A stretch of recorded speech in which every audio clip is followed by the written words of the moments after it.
以色列和巴勒斯坦的冲突，唔但伫因境内，国外徛无共鸣的民众嘛拢就假示为对枪。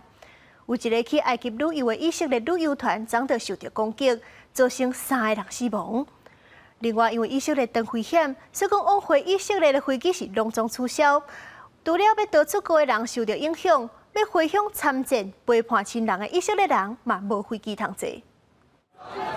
海外以色列人也以色列国旗行上纽约的街路，也过看袂过巴勒斯坦支持者一个家己抢走，迄个涂骹大力一直打。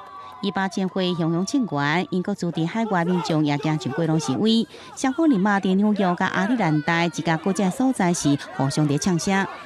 And we've been suffering for 75 years at the hands of a regime that is, founded on ethnic cleansing, founded on violence, and has been, erasing and displacing our people for decades now. I'm heartbroken. This is a shock. I also feel helpless. I wish there was more I could do to support them. 部分旅居纽约以色列人随家工作囥在一边，买单程机票拍算回国参与战斗。因过受到战火影响，各地飞往以色列班机拢被取消，真侪人正伫设法解决交通问题。回国了后，无伫甲家里休避部队，也是只是陪伫的亲戚朋友身躯边也好。伫这时阵，礼拜传出以色列旅游团伫埃及第2大城亚历山大，互当地警察随机射杀，2名游客甲1名埃及导游死亡，另外有1个人受伤。凶手即阵已经被抓起来。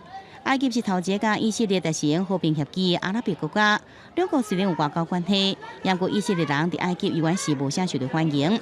2日发生警察射杀游客的案件了后，以色列国家安全委员会呼吁国民这段时间避免出国，也伫埃及的人是赶紧离开。国际新闻张惠敏编译。